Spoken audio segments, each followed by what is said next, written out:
All right, let's see if I can get it together here. What's up, everybody? Welcome to Sunday night. Welcome to All Things Fantasy Grounds Talk Show. Before we get started, let me do the disclaimer. I always try to remember to do the disclaimer. Sometimes I forget, but it's rare. Like All last week? Yeah, you shut up. All Things Fantasy Grounds Talk Show is meant to teach and help, but the opinions stated by those of us on the show are not that of Smiteworks USA, LLC, or Fantasy Grounds, unless it's Fury Fate. She does speak for the company, so everything she says, you just write it down and send it in email in the form. Like they're the best company ever. They're the best company ever. We are going to be talking about Vampire the Masquerade. Here is the rule set in Fantasy Grounds right here. Oh, It beautiful. seems as though my stream shows a black screen. That could be a problem. There we go. Okay, there we I go. see it. Okay. Yeah, I don't know what happened there, but I fixed it. So, we have two guests tonight with us. Before we get to their smiling and friendly personalities, let me introduce my lovely co-hosts. And we'll start with Lady Shell. How are you? I'm doing fine. It's raining here, but I'm inside, so I'm just fine. I'm in my new house. I have fast internet. I've got a chair and a folding table. That's all I've got for furniture. But I love it. yeah, I've got my computer, so hey, I just carry it back and forth to the slow place to the fast place. Anyway, how are you? I'm doing well. You said that it rained there today. It snowed here in Spokane. It's not on the ground anymore, but it did snow this morning, so that's weird because it's April. Robin, how are you? I am doing fantastic, actually. I played Vampire recently, so I feel great about that. And Excellent. Lady Shell already asked you how you are, so I guess I won't. Right, good for you. Fury Fate, how are you? I'm good. I have my cherry Diet Coke with me. I have a sandwich. I have chips and fantasy grounds, so I'm perfect right now. Excellent. Well, we have two guests tonight, and I guess I'll start with Azel. How are you doing this evening? I am doing fantastic. I have had dinner. I am well fed. Can't ask for much more than that at the end of the day. Awesome. And our other vampire aficionado is Erlon. How are you? I am doing well. I am not well fed, which is a bad thing for a vampire, but I'm here. Well, you'll just need to feed a little bit later then. That's fine. I know that term. That's by the way, everybody, that's the extent of my knowledge of vampires is that they feed. I don't know anything else about them. Okay, so I'm going to kind of let you guys sort of guide me in the conversation. Guys, if you're watching and you have questions in chat, just go ahead and post them and we'll try to get to them as we go. But my history of Vampire the Masquerade is I played it in person with some people like 10 years ago once or twice. So I don't really know anything. But the two of you, you guys can jump in as you want. But how did you guys? What's your background with this game? Like, have you been playing it for years? Have you been playing in Fantasy Grounds since the day it came out? Like, what's your guys' story with this? I guess Azel go first. Well, and so that you guys don't jump over each other. Yeah, I guess I'll go first. As far as Vampire goes, I've been playing off and on for a couple of editions. I've storytelled and ran some of my own games for a little while, and then when V5 came out, I was all about it. I ran a Chronicle immediately. Then some real life things happened. This was in person, and then when I switched over to Fantasy Grounds gaming, and I saw the release for V5, I was like, well, I guess I'm back to that again. So. Because this is my favorite. This is my favorite role playing game. This is your favorite RPG. Oh, that's cool. Okay. And Erlon, how about you? Fairly similar story. I've not actually played in a V5 game yet. I've done some storyteller prep and just kind of discarded it. But I played a lot of the like New World of Darkness type stuff, 13 Precinct and Vampire, which at the time was Vampire the Requiem, and the V5 rule set. I have to say is absolutely my favorite of all of the iterations of this, just because of the way that it works, and we'll get into that later. Okay, cool, yeah. And I'm gathering now just by from context that storyteller is the same as GM in this RPG is what I'm guessing. Correct. Yes. Okay. All right. Yep. Cool. So yeah, so you guys can just sort of. I mean, I haven't even opened the this is literally the first time I'm clicking on the reference manual. I've never even looked at this, so you guys can tell me sort of what the audience might be interested, what people that have never played might be interested, but it's up to you guys. You can sort of direct me to show what you want to show, and I'll just try and follow your instructions so people can get a look at this. But what do you guys, what's the best thing to start with?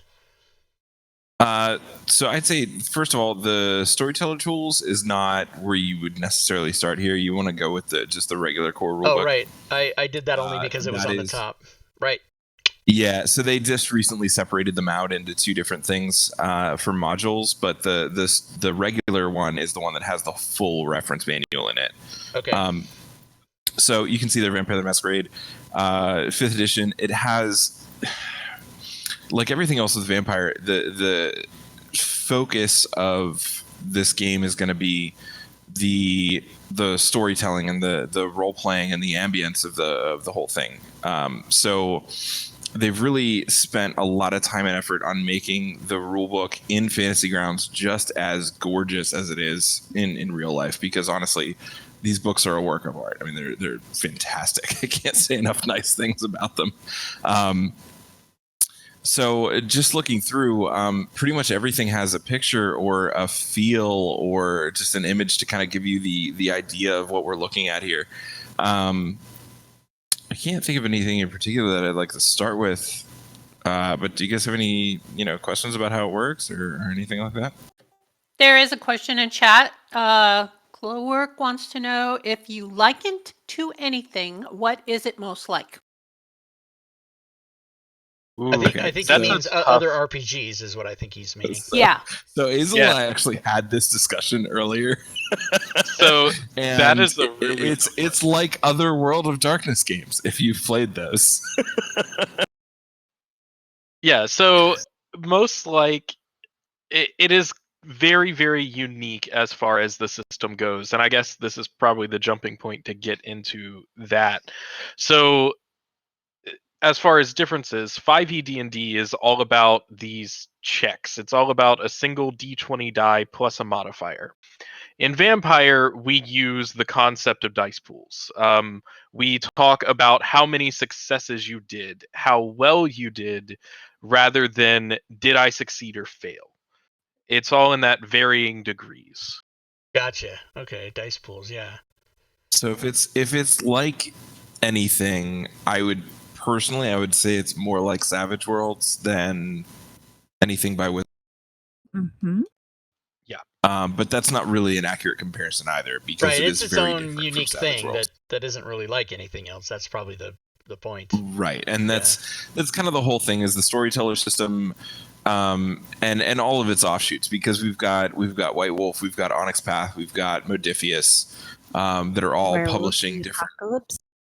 Well, and that's all World of Darkness, but I'm saying even beyond that, like you have things like Scion and other rule sets that aren't necessarily part of this world, but they still use the same kind of basic storyteller system type deal.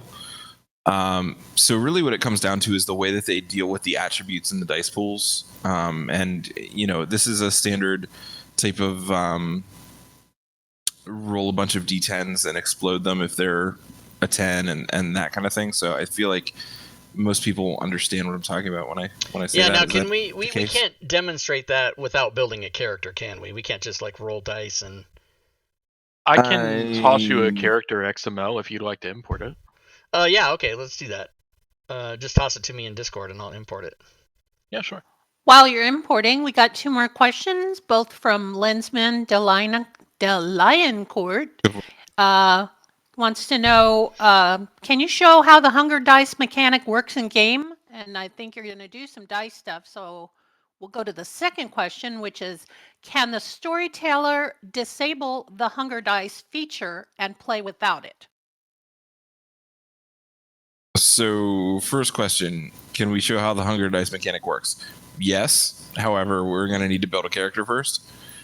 Can the storyteller disable the hunger dice feature? You could do that, but that's like a big part of V5. If you wanted to do that, I would say, like, is that because you want to play Vampire the Requiem or something from Chronicles of Darkness, you could just choose not to use it, but it's going to take away from the gameplay. To tack on to that, Cloark would like to know, what are hunger dice? Can you give a sort of brief overview? Isla, you want to take that? Yeah. Sorry, I was typing into. Yeah, I'm gonna our bring that character Discord in here. right now. What I was saying is this is Engorgio's character from the current Chronicle that I'm working on and that I'm running.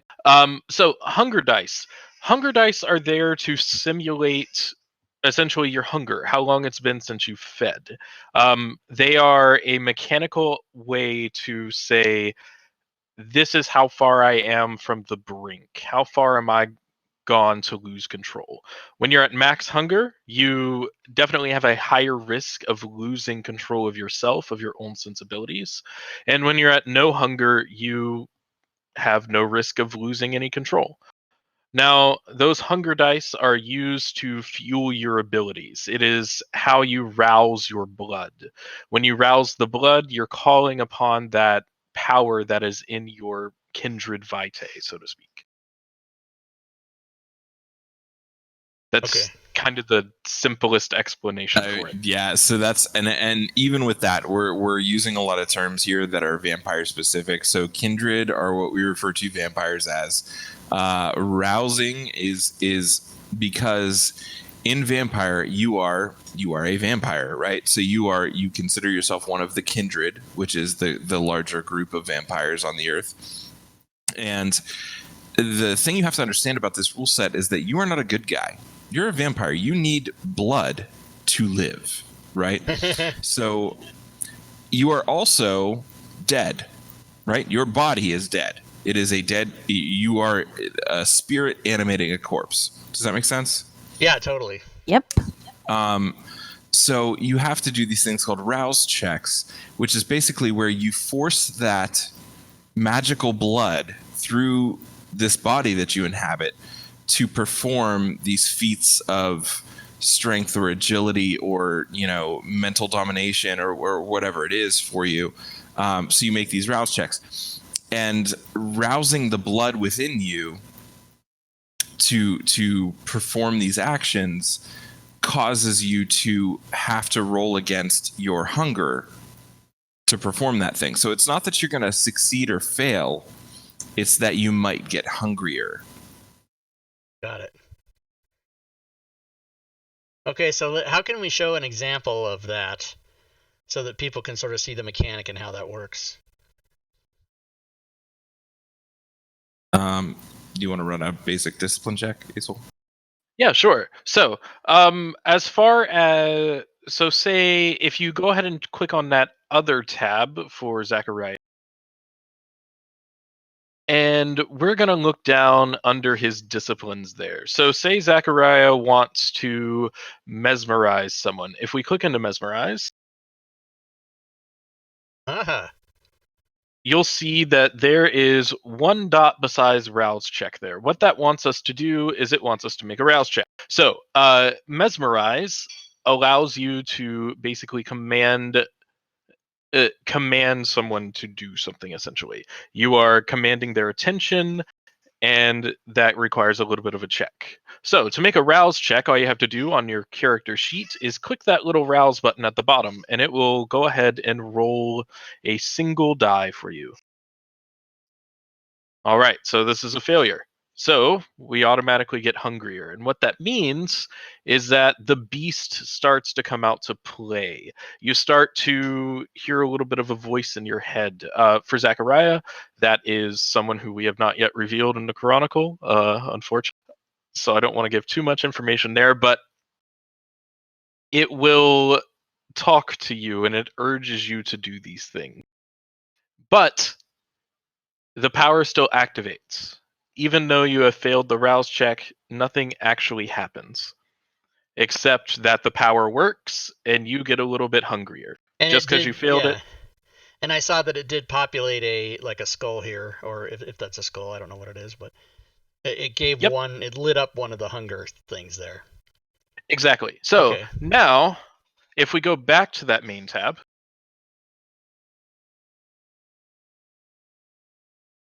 By the way, let's say if you watch me in Discord, if you watch my screen share in Discord rather than the stream, you won't be delayed. You'll see if it's easier for you. Gotcha. So back on his main tab where we are right now.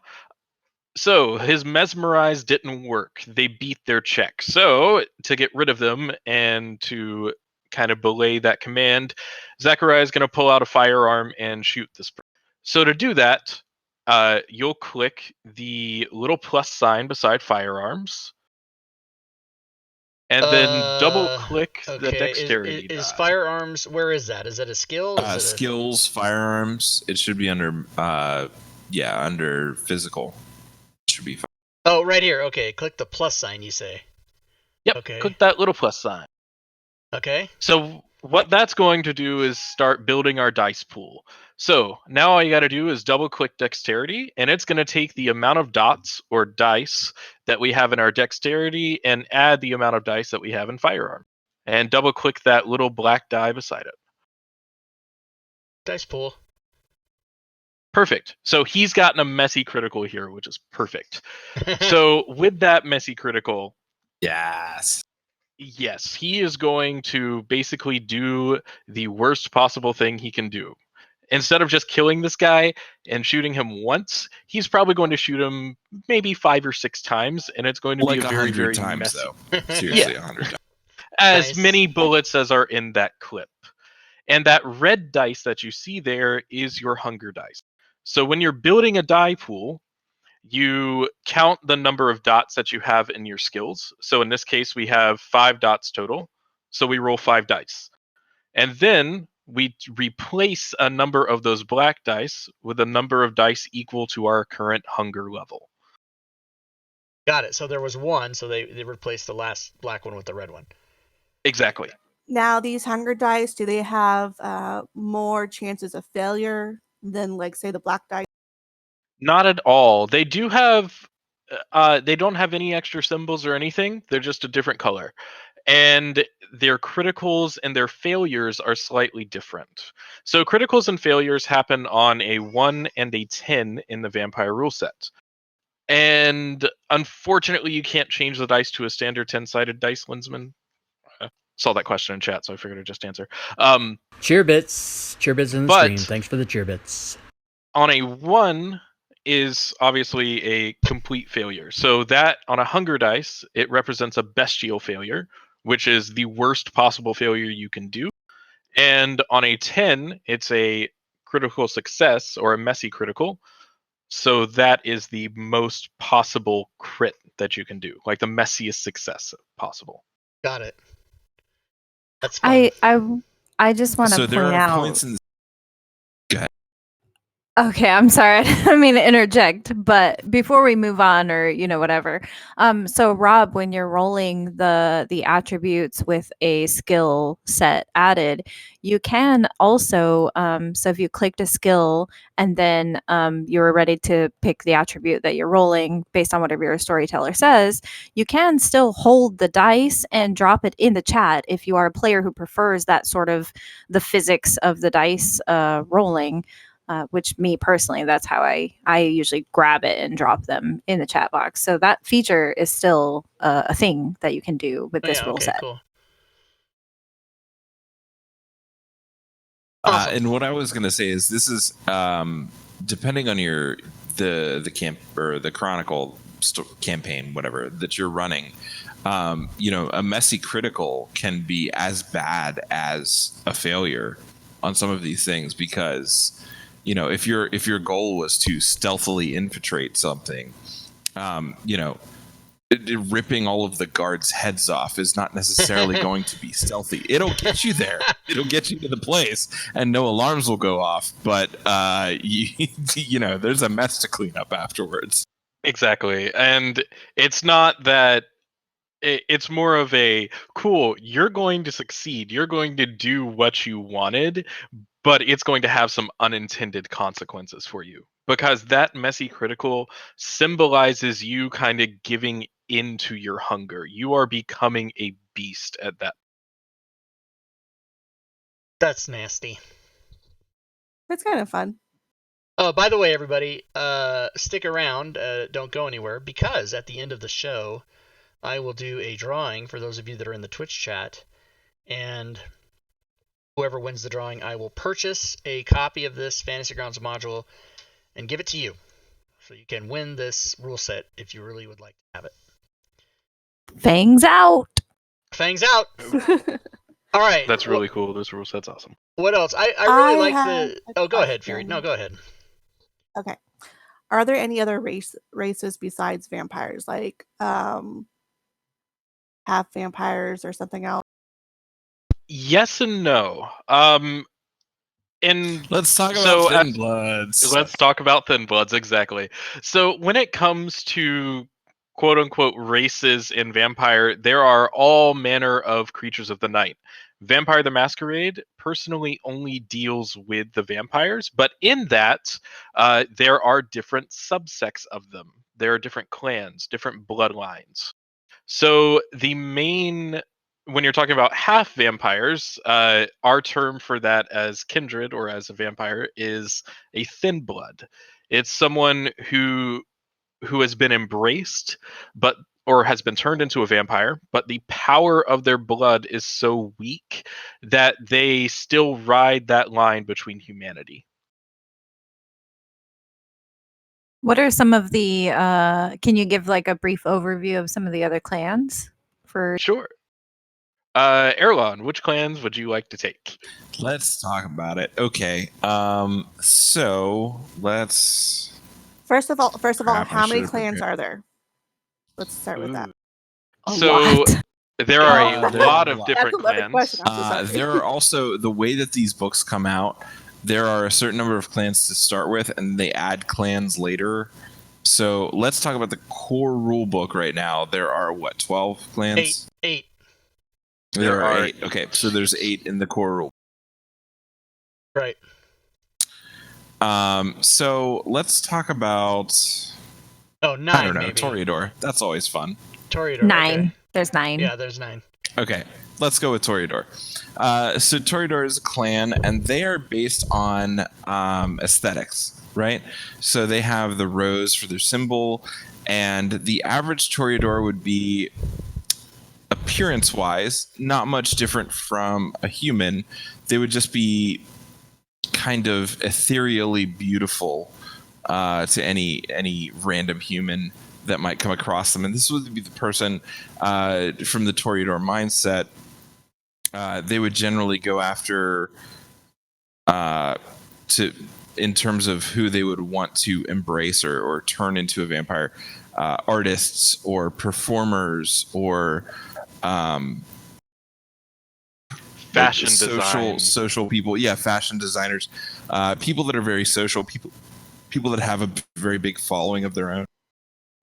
So basically, Instagram influencers and Absolutely YouTube no stars. Instagram like Instagram influencers would be like a huge part of, if they were legit Instagram influencers and not just people that try to get free stuff at hotels, like that would be somebody that So the Toreadors would go. I'm safe from the Toreador because I don't see no fat vampires in this. I don't see them. I don't recognize anybody as being overweight. I mean, it's a role-playing game. Everybody's idealized here, right?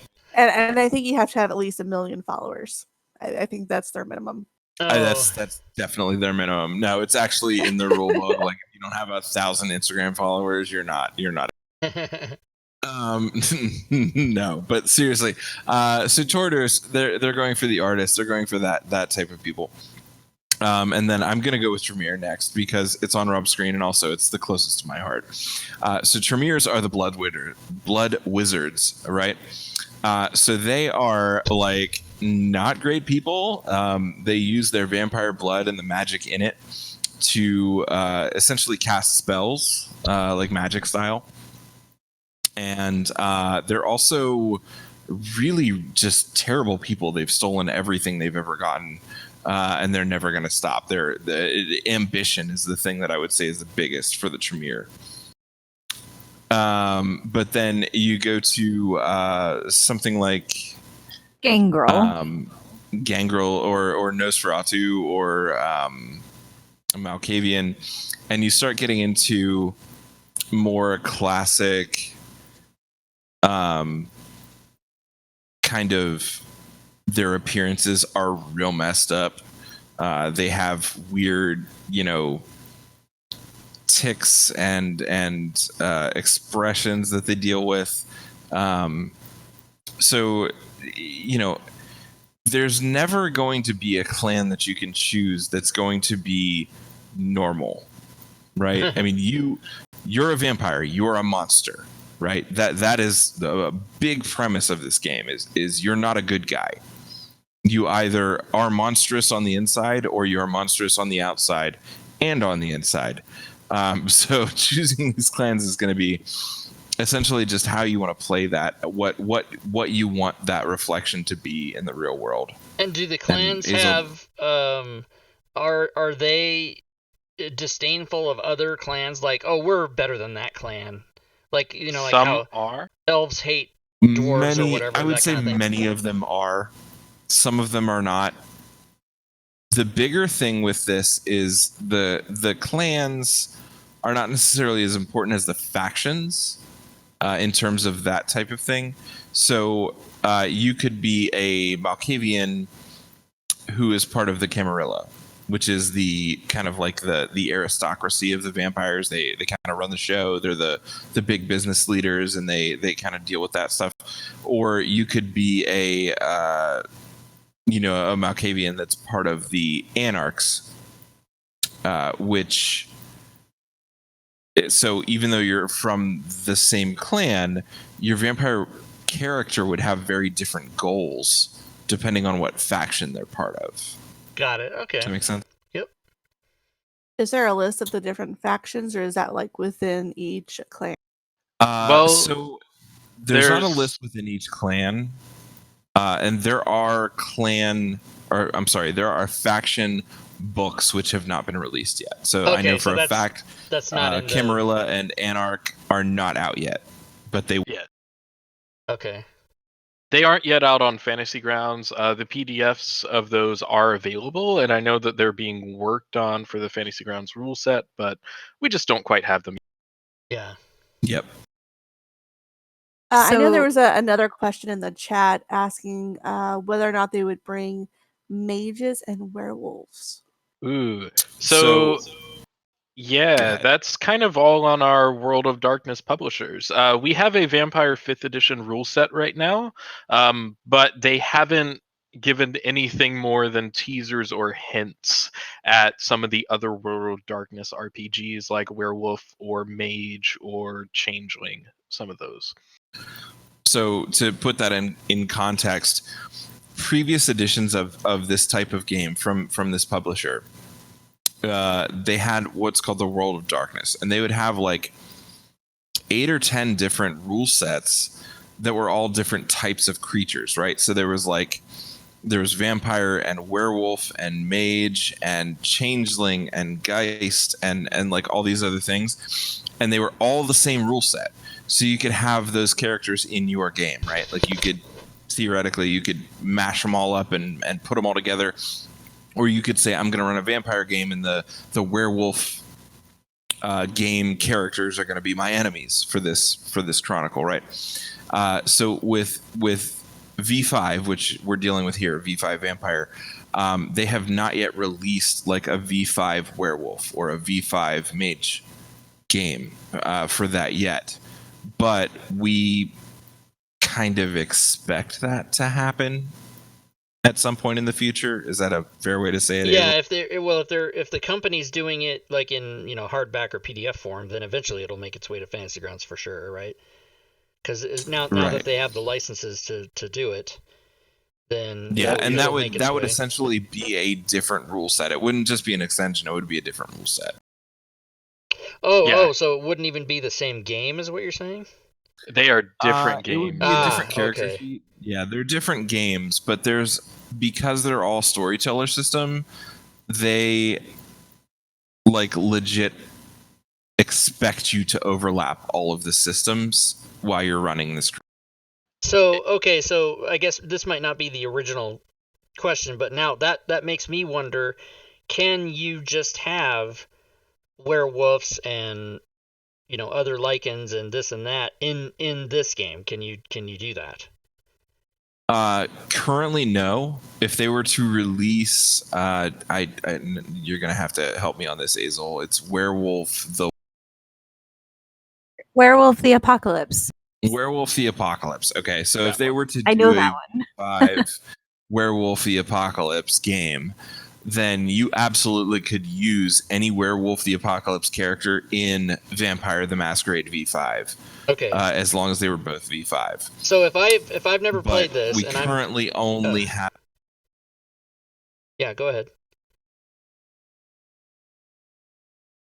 What happened? That was it. I'm sorry. Oh yeah, okay. So if I didn't hear the last thing you said, but if I'm new and I play, or I buy this and I get this and I'm gonna play, or maybe there's a storyteller that wants to run a game, what is my expectation that I'll be a vampire and that I'm just trying to be evil and suck the blood of humans all the time, or are there other monsters, or is it just you're trying to convert people to vampire? Like, what's the main focus in the game? Whatever you want it to be. So a Vampire Chronicle can deal with whatever overarching story that your storyteller has put in place for you, just like D&D at the end of where your characters might have some different motives. You can really play up that need of hunger, that feeding aspect of this if you want to. But a lot of the times you could potentially run a dungeon crawl in 5th edition Vampire. You could run a political intrigue inspired Chronicle, which is kind of where I tend to lean more towards that role playing aspect of it.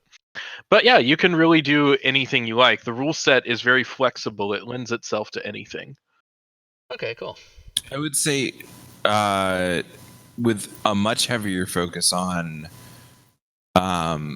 like in terms of the meta plot for any Chronicle that you're running, especially in V5, you're going to be looking at more of that kind of social, interpersonal, political angle for your campaign. I mean, you're going to have times where you need to punch a guy, right? Or shoot him. But it's also a lot of this it's a power struggle, and if you're a vampire, you live forever, right? So a lot of this is going to be, and one of the big things in Vampire is you take social damage the same way that you take physical damage, just on a different tracker. So for instance, a formal dinner with the leaders of your specific sect could have you coming out emotionally or socially broken and bleeding, the same way that meeting a gang in a back alley could have you physically broken or bleeding, right? Okay. Yeah, like just to kind of show that as well on the character sheet. So if you jump back to the character sheet, right under the attributes on the right hand side are health and will. So your health is that obviously HP, it's your physical hardiness. That is how much physical punishment or physical abuse you can take. As Erwan was saying, we do have willpower as well. Willpower represents everything from the strength of your mind to how much ridicule or embarrassment that you might be able to take in a social situation. And filling that damage track up all the way can impair you just the same as health damage does. Got it. So your interpersonal relationships as a vampire, having a broken arm could impair you less than somebody making fun of you at a state dinner, that kind of deal, right. in Vampire. And what in have most, these two different. In most RPGs, the end game for the player is you die. So in Vampire, what is the how is it over for you as a vampire? If you're immortal or if you live forever, then it's not death, it's something else. So we talk about this concept of two deaths. So you have your main death that ended your human life and led you into being a vampire. You can still die as a vampire. Now, dying of old age probably isn't going to happen. There are, many vampires out there that are well in their 900 years of unlife at this point. But meeting the sun, if you go outside during the day, if you somehow wake up okay. during the day, you can still meet death just like any other person does. A stake through the heart won't kill you, but if you take enough damage while you are staked and paralyzed, you can certainly still die. If your head gets cut off, you're probably going to die. I like that it's probably. Okay, good. So that's the other kind of damage, the willpower damage. Really, what this is doing to you is it's saying like how much are you liked or hated by vampire society as a whole, right? So if you take enough willpower damage to the point where everyone hates you, and this is kind of magnified by stains, which we can talk about a little bit later. But if everyone in the vampire society hates you because your willpower damage is so high, or your humanity is so low, or whatever, then they will actually put out basically a death warrant on you. And then it's just going to take very little time at all for somebody to kill you. Oh, man. So you got to play the whole politics of be nice and make sure everybody doesn't hate you. Yeah, Rob. I'm Yeah, out. I'm dead. I'm dead. Everybody. I mean, even if you're okay with just one faction that's going to protect you, that's fine. But if you take all that willpower damage at a social event, like if everybody's just ragging on you at the state dinner, or if you do something that's really messed up and the rest of the vampires are like, this person's a danger to us, then they're just going to send all these bounty hunters after you and you're going to die real quick. Ooh, that sounds So then like what fun. I do is I organize the state dinner at high noon inside of a dark building, and then if anybody fucks with me, I press the button and the roof comes off and we all go. That's what I do. And you could absolutely do that. I mean, that's not at all outside the realm of a storyteller's possibility. High noon would be a little bit weird because vampires sleep during the day, and they're basically, when a vampire is asleep, like during the daytime, they revert back to being dead, basically. Right? Yeah. So every night when they wake up or when they rouse themselves from sleep, they have to make a rouse to see if just waking up made them more hungry. Oh boy. I'd be dead to the world forever. I do have. There is a question There's a in lot the of questions in chat. chat. There's so many questions in chat. The Sabu tender. They removed. He's asking, or she's asking. They removed the exploding dice, didn't they? Using criticals instead. Those of you who played earlier editions, what do you think of that? That's definitely an Erlon question. I don't have too much experience in the earlier editions of Vampires. They did not remove exploding dice. No, they still explode. So they're still there. Okay. Awesome. What are exploding dice? I don't think this is. So if you get a 10, right? Like, so you're rolling these dice. Say your dice pool is 5, and on 3 of those dice you roll, successes / failures, whatever, it doesn't matter. On one of those dice you roll a 10. That means that counts as a success, and also you get to re-roll that die.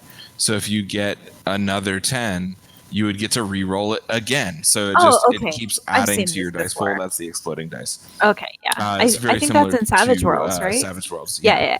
Savage Worlds. It's also Legend of the Five Rings. Okay, I guess I've seen it before. I've played Savage Worlds. I guess I didn't realize it was called that. Nobody ever told me, so thanks. Yeah, anytime you like crit on a specific die on a dice pool system, and it gives you another roll, we just call that exploding dice. So yes, exploding dice do still exist in V5. My introduction to exploding dice was I played Savage Worlds in Fantasy Grounds, and I didn't know about the exploding dice mechanics, and I had a skill that I was rolling, and it was a D4, and I got a 30. Oh my Right, gosh! yeah, exactly. It rolled like 8 times, and then I was like, "What's happening?" And then people were like, "I'll tell you what's happening. Something that's never going to happen again for the rest of your life is what just happened." And I was like, it just kept rolling and rolling, and I'm like, it was like 4, 4, 4, 4, 4 for 4, 2, or something like that.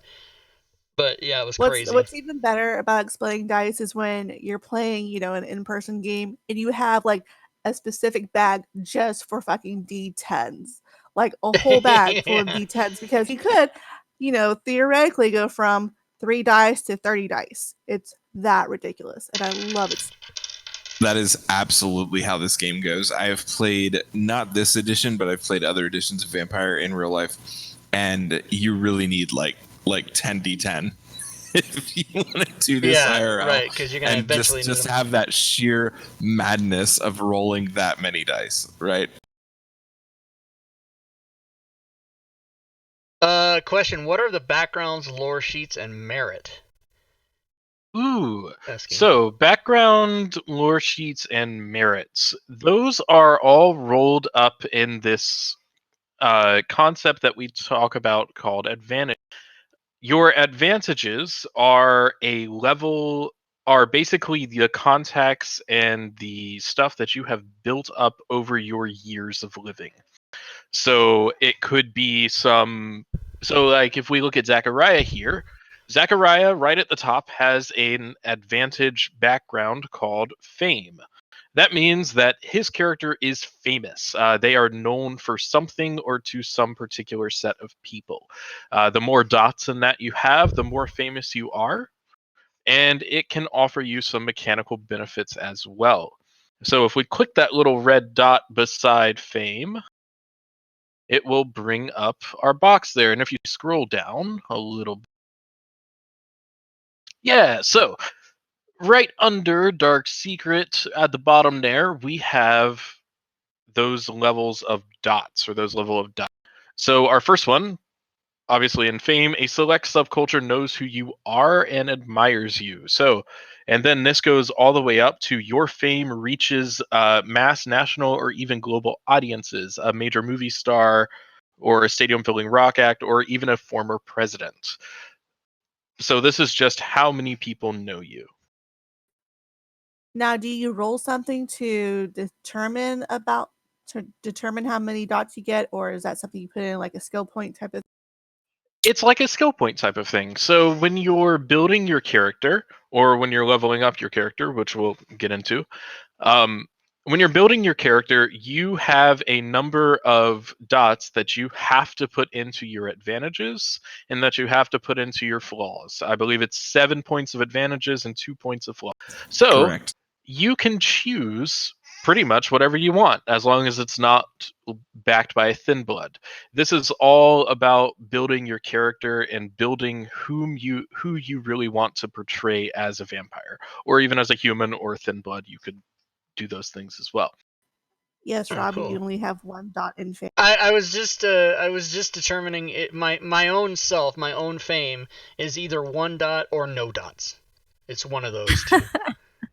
I'd say you're Come probably. on, I'd give you 2 of fame. dots. You I'd give me give 2 you dots, a local celebrity recognized by the plurality of my city? I don't think so. No, but if you talk about your city is the internet, then yeah, absolutely. Right. Oh You yeah, have 2 well I dots, guess so. please. Oh, Matakuri I says so- negative 1 dots. Hold on. /BANMATT. I'm just kidding. I was threatening to ban everybody. Yeah, I like that. I like that you have the haven and the herd and the security and the hidden, all that stuff. I think it's to me. I always like the big complaint about Pathfinder is that you have so many things to choose from. I don't like it to be overwhelming, but I do like the look of the amount of things that play into the character here. I think it's a nice amount. It's like 30 things, I really like it. Well, and if we were to really get into these skills, honestly, most players will not have that many skills that they're trained in, and you're not going to be great at everything when you make a first level character here, right? I mean, you have to use your XP points to level these things. The other thing is you have these 3 kind of options when you're building a character. Now you can do this completely on an RP basis, which is what the book recommends, and that will take you probably a solid hour of just sorting out your skills. But if you want to do it faster, There's a balanced option, there's a jack of all trades option, and there's a specialist option for how you apply your skill points during character creation. And I'm assuming, Azel, when you made these characters, you did balanced. I actually let them choose. So this is actually one of my players' character sheets from my Wednesday morning Chronicle that I wrote. Okay. So you have your skills, and they choose a certain number of dots in a certain number of skills, just like, in Fantasy Grounds or in 5e when it says, like, do you want to be trained in this or this or this, right? We're going to assign a certain number of dots to a certain number of skills. Just real quick, can you put 5 dots into a trait? At level 1? Yeah, you can. So you can. That's going to take... So you have a certain number of dots that you can put into anything you want, right? And this is the primary option in the book is where it just gives you basically a number of dots based on what you know how to do already. It is possible for you to put 5 dots into something. It is unlikely that a starting character would have 5 dots in something. So is it sort of like a 5 dots means it's kind of like a point buy, but it also matters what the dots mean, right? So 1 dot in a skill means you know how to do it, right? 2 dots in a skill means you're better than most people at it. 3 dots in a skill means you have the equivalent of a master's degree in that ability, right? 4 dots means that you're one of the best, say the best 100 people in the world at that thing. And 5 dots means that you're one of the best 5 to 10 people in the world at that thing. So while you could have 5 dots in a skill as a starting character, it is unlikely that you're going to be one of the top 10 people in the world at that thing. Does that make sense? Right. So, like, I guess what I'm asking is, if you were my storyteller and I want to make a character and I really want to play a character who is exceptionally good at something, will it cost me more points, so to speak, to have this 5 dot skill? Do they progressively get more expensive to buy, and therefore I'm gimping myself in other skills because I'm out of points to buy them? Does it work like that? It does, yes. Okay. So every dot has a modifier, and it's going to be basically just a times. So 1 dot is times 1, so it's nothing. 2 dots is times 2, so it's more. 5 dots is times 5, which means you would lose 4 dots in anything else to buy that 5th Gotcha. thing. And to kind of show that character advancement process, Rob, in that reference manual, right under that character's sidebar, there's a second option called character creation. And at the very bottom of that, there is going to be a table that lists our experience level ups there. So, for instance, since we're talking about skills right now, if we're going to increase a skill as we level up, we have to spend a number of experience points equal to the new level of that skill times 3. So if it's at 2 dots and I want to go to 3 dots, for example, if Zachariah wanted to have 3 dots in firearms at his next level up, it would cost him 15 experience points to gain that. Got it. So yeah, it's a matrix of like exponentially increasing cost, which makes sense. Yeah, exactly. Right. And that also is a big thing. One of the things that we were talking about is with the clans and their disciplines. So if you were to choose a clan, right? So what clan is this? Zachariah is a Ventru, yes. He's a Ventru. So if he wanted to learn a different discipline that Ventrus don't normally have, that discipline cost would be much greater than if he wanted to learn one of the Ventru disciplines, right? And those are listed right there in the Ventru stat, like what the Ventru disciplines are. He's going outside of his known, skill set or so it's things. It's not that you can't learn things outside of your clan. It's just that it's going to cost you that much more XP because you would, as a character, you would have to physically go find a teacher for this thing, so it would be that much harder for you to learn it, right? Because the clans are very insular and they're not willing to share their knowledge of how to do these things with other clans, right? And again, this all comes back to the storyteller system, which is that, you live in this rich, vibrant, admittedly very dark world where every clan keeps their secrets, every faction has their agenda, and you personally and your coterie, party, whatever you want to call it, is just kind of trying to make your way and survive long enough to live longer, because the longer you live, the more powerful you get. So I would definitely say this is a very dark game. It is at points somewhat of a mature game. I personally recommend to everyone that I talk to that if you're going to play a vampire campaign or chronicle, that you check out Masquerade's RPG safety toolkit, just to kind of keep things on the level with your players. Oh, regarding subject matter and language and ideas and stuff like that. Right. Mhm. Yeah. Because as I said before, you're a bad guy, right? I mean, that's the ultimate thing of your character here is you're not a good person. So Right. there might be ideas or concepts that come up over the course of the game, and you need to have that kind of like safety valve kind of So deal. what you're saying is most people play role-playing games to play somebody that they're not. So I would have no interest in Vampire because. Yeah, no. If you're a horrible person, is already, everybody getting like, the joke there? I'm a super horrible person. That's right, the no. joke. We're laughing. Okay.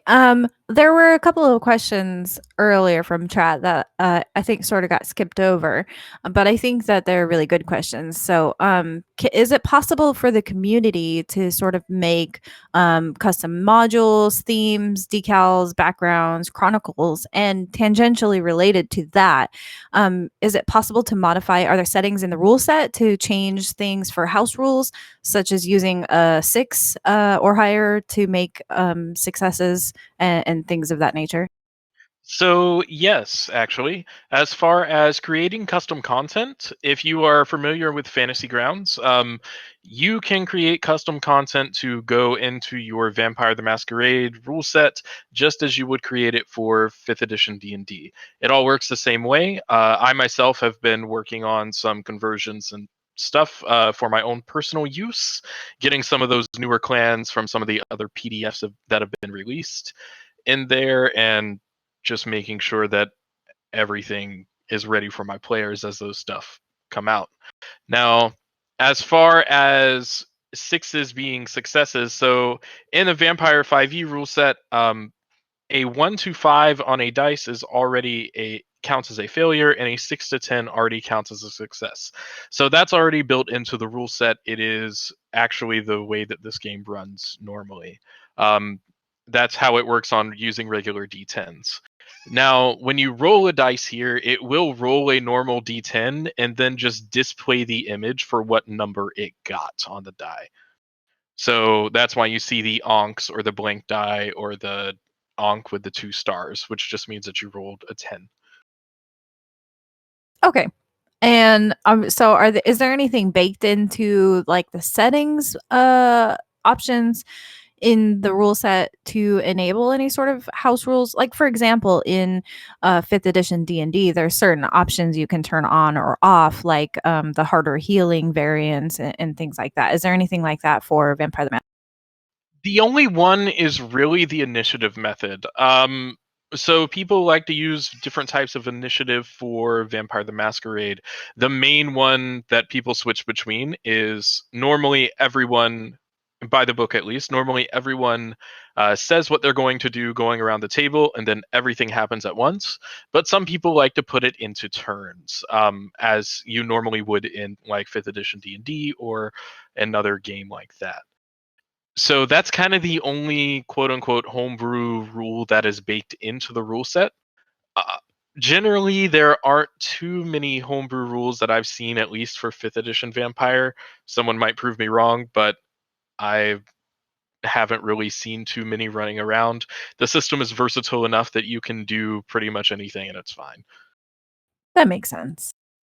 The other thing that I'd add to that just is that the system itself, the storyteller system that Vampire runs on, and especially V5, conflict, whether it's social or physical combat or a skill challenge or anything like that that you might be familiar with from 4th edition, 5th edition, 3.5, whatever it is.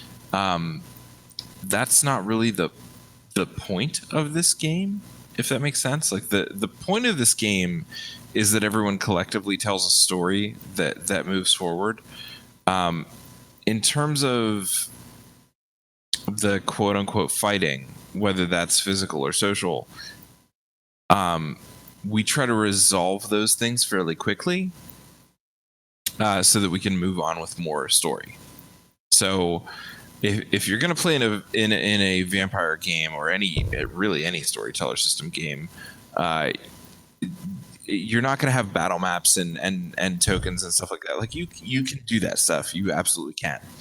And if that's the type of system that your storyteller has set up, that's what you're going to do. But the point of this game is to get back to the role playing as quickly as possible.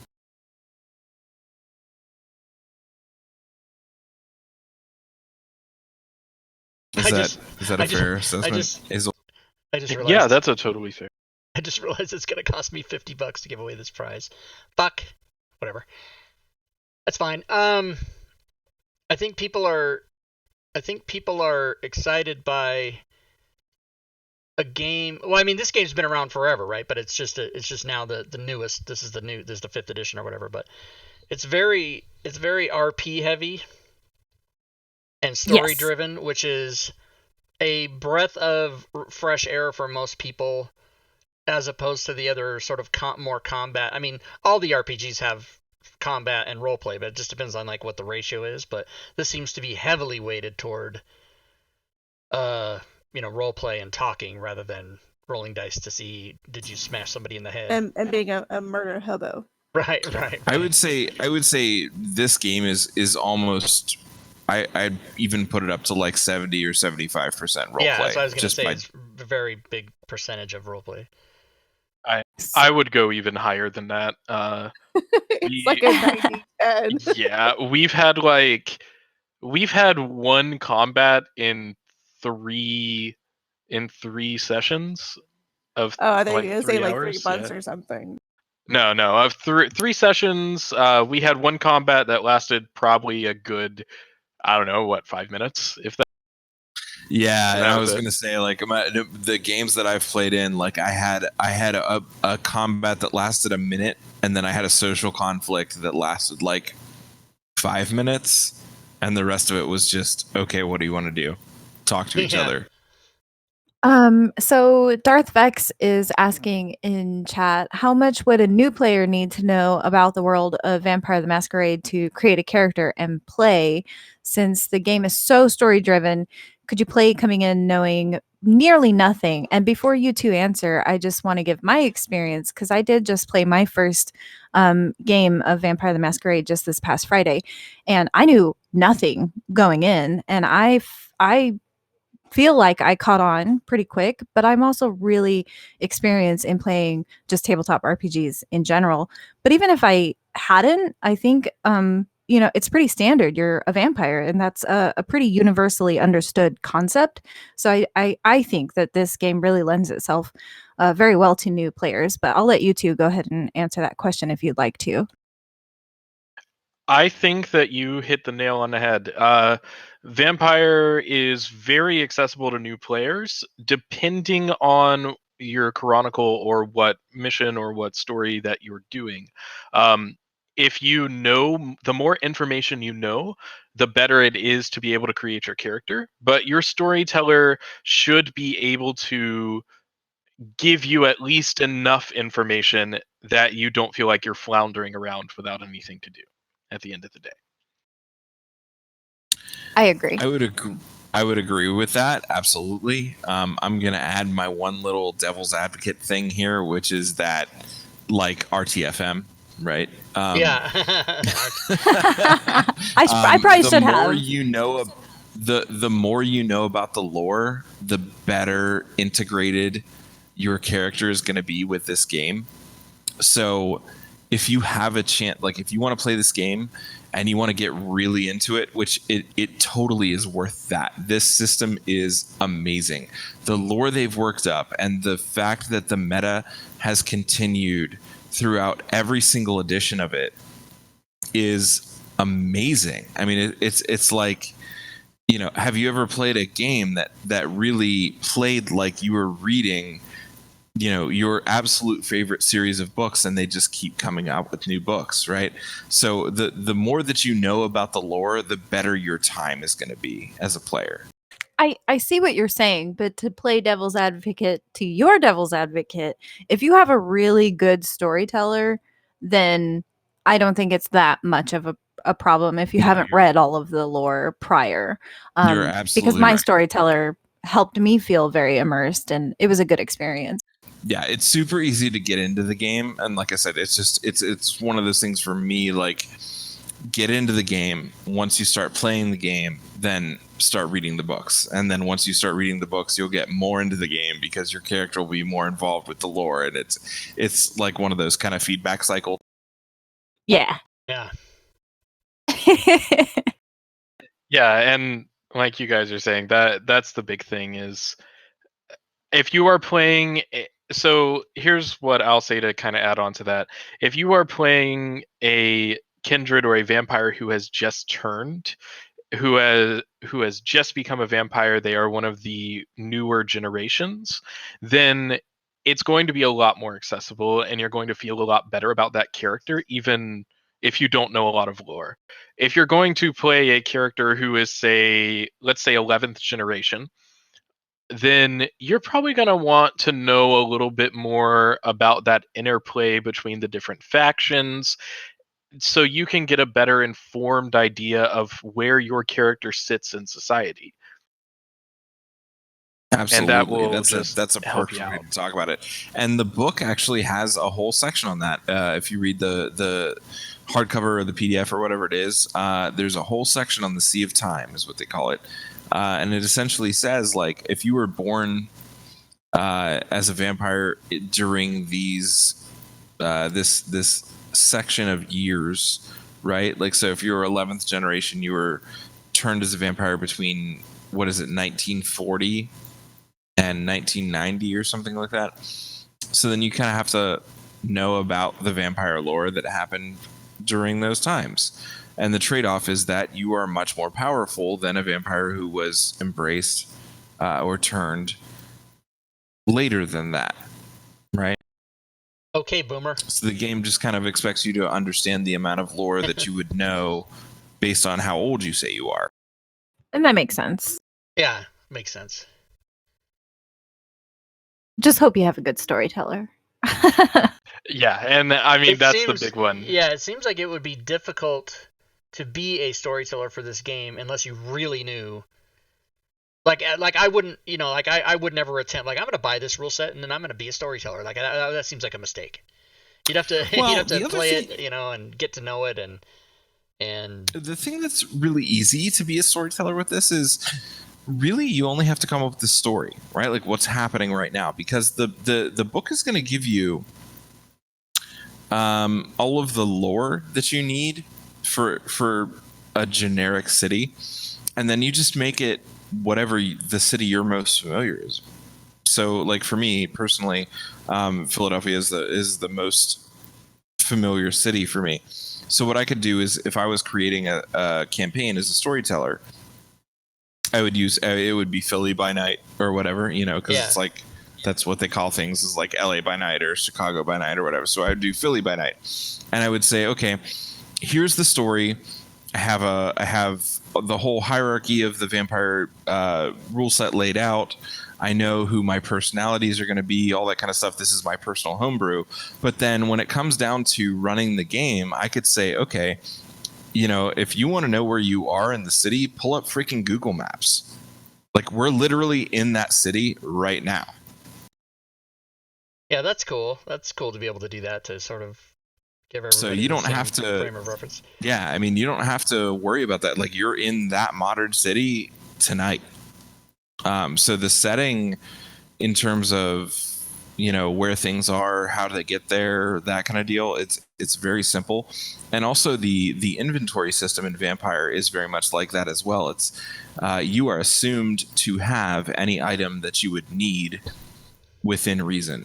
So like if you're gonna go check out the sewers or whatever, and you think you might need a flashlight, like you just have one. You don't have to put it in your inventory screen. It doesn't matter. You just have one. Does that make sense? Yeah, totally makes sense. All right, let's give this bad boy away. Let's do it. I'm gonna give this away to somebody. I already bought it. I bought it as we were talking. So now I'm gonna run a contest in the chat, and the keyword is gonna be VTM. Everybody! Exclamation point. VTM, and I will run a 1-minute timer now. In order to win this, you do need to have a Fantasy Grounds license, and you also need to be on the Fantasy Grounds forum. So please don't enter unless you meet both those qualifications or plan to meet both those qualifications. Because whoever wins, you're getting it, and I'm typing your name into the thing, and you can't give it to somebody or transfer it to somebody. It's so you gotta want to win it. So please don't enter unless you want to win. But if you do want to win, then yes, enter your code in the chat, which is exclamation point VTM. And as soon as I get the countdown complete, I will give away this, and I will award the prize to you now. If you're willing to type your Fantasy Grounds forum name in the Twitch chat, I will award it to you immediately. If you don't want to do that, then I'll give it to you after the show's over. You can PM me or whatever. But all right, this is exciting. I like it. Before I give the prize away, Azel or Erlon, did you anything we missed or any final thoughts you'd like to impart to the audience? That was the fastest hour and 10 minutes I've ever experienced. I thought that was like 30 minutes. Yeah, that went by real so fast. Yeah. There's so much to do in this rule set. It's incredible. I mean, my normal character creation for 5e would take like 45 minutes. This one takes like 2 hours. So yeah, it's totally. It seems like building the character, much like other RPGs, building the character would be almost as equally as fun as playing. Well, and that's a big deal actually in Vampire. Is the whole thing starts from the core concept, which the closest I could come to that with 5e is the background, but that's not really right. I mean, you really have to think about who your character was when they were alive as a human, and then also how that relates to who they are as a vampire. It's a pretty in-depth system. Yeah. And also I am also willing to do another rule set giveaway if you're down with that. I just don't know how. What? Oh my god. Okay. This is unprecedented.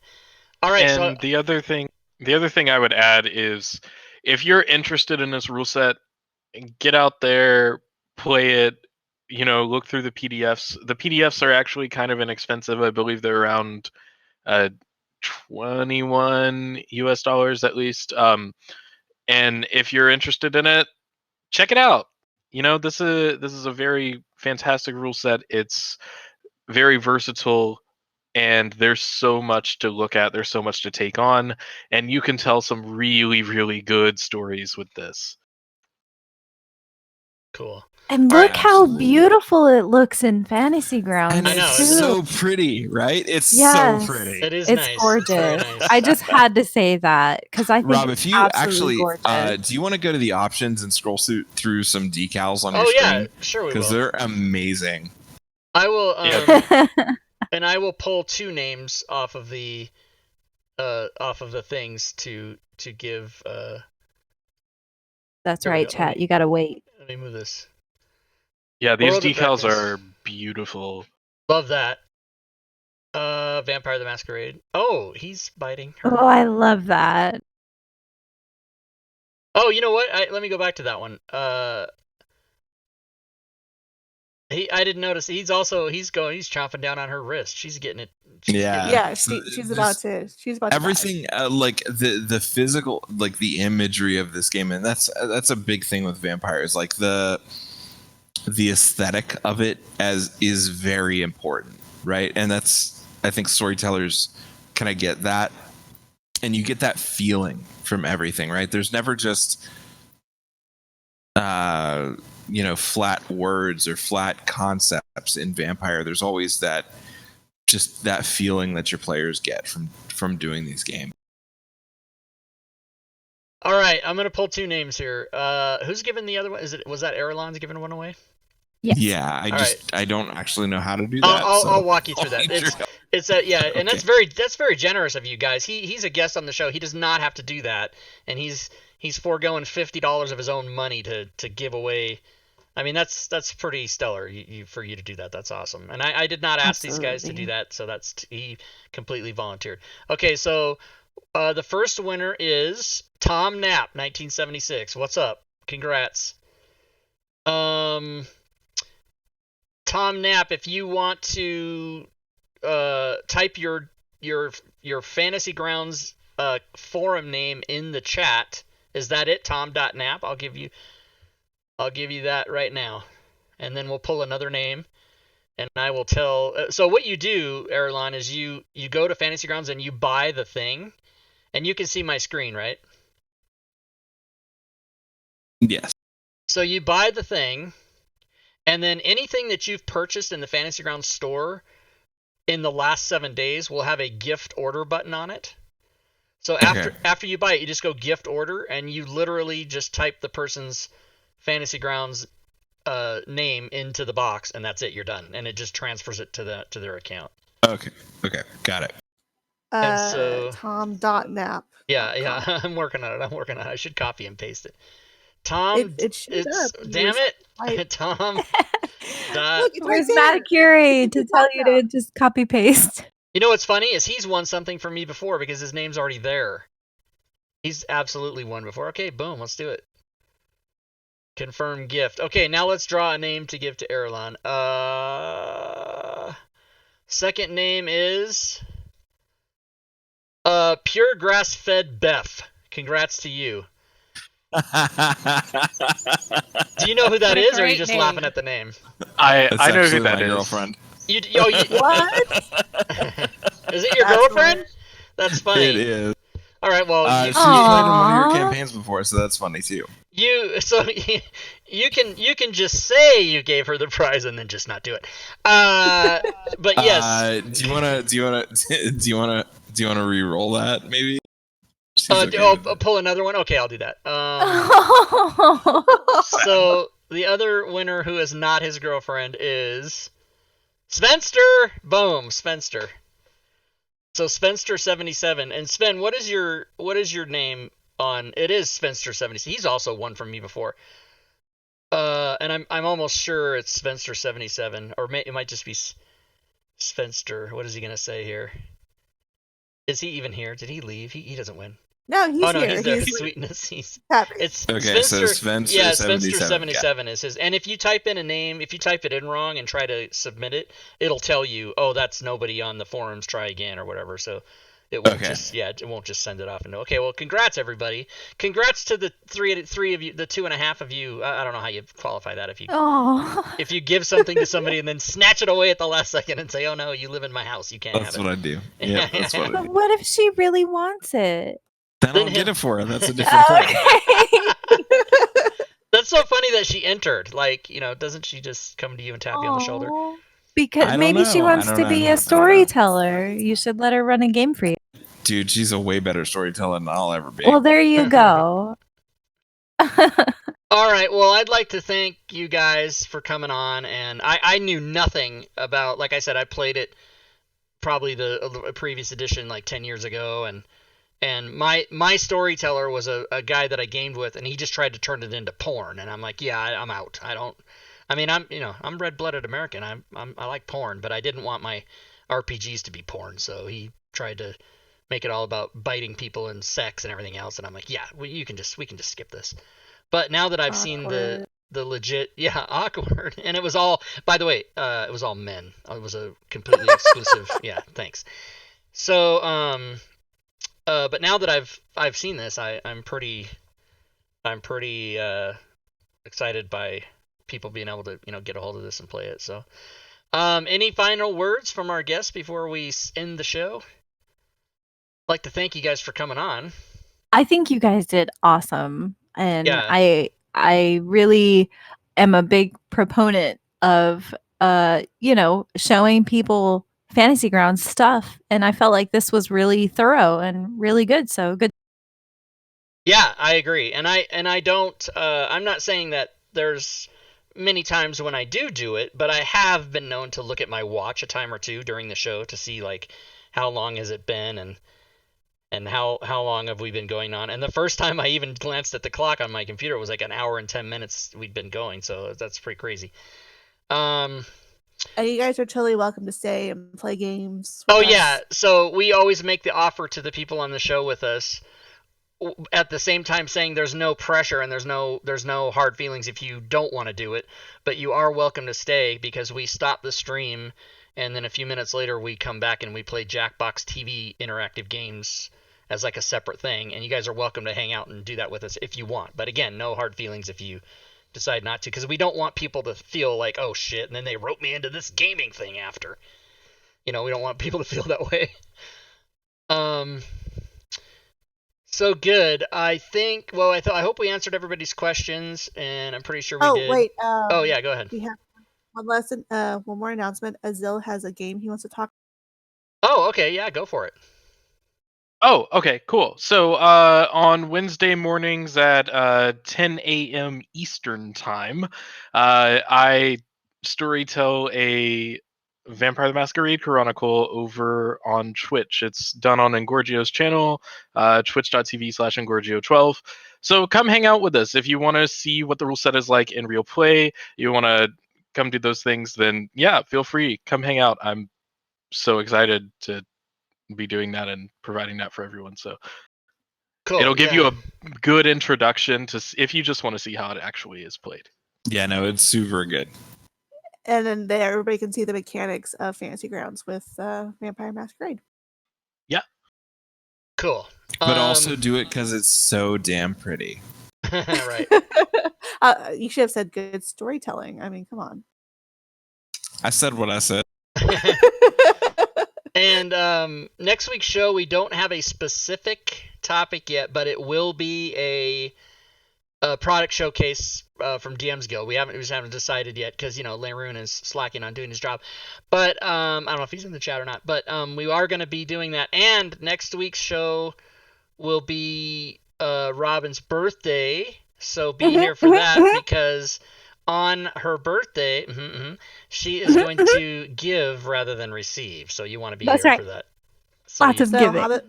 Hobbit birthday. Happy birthday. Oh, thanks. Well, it's a happy Hobbit birthday. Yes. what does that mean? 412 is hobbits or something? What am I missing? No, what was it, like a Hobbit birthday? Instead of receiving gifts, they give gifts to everybody who comes to the birthday party. Oh, I didn't know that. Right? That's how that works. That's what I it guess is. so. I don't know. So here, I'll put So the chat DMs. says, Robin, you're gonna turn 21. Oh on yeah, this 21 totally. She'll be 21. Absolutely. For the 10th time in a row. Or 11th. 11. Yeah. And she's at least 18, because you can't be a part of anything I'm doing unless you're 18. So, all right. Well, thanks, guys. Thanks so much. And thanks to my co-hosts as well. We will stop the show. Congrats to the prize winners. Thanks for watching, everybody. And we'll be back in 10 minutes-ish. I'll start the stream back up, and you're all welcome to come and play. The games that we play can have up to 10,000 players. So it's literally everybody that's watching will be able to do that. And we'll see you back here, everybody, in just a few minutes. Good gaming, everyone.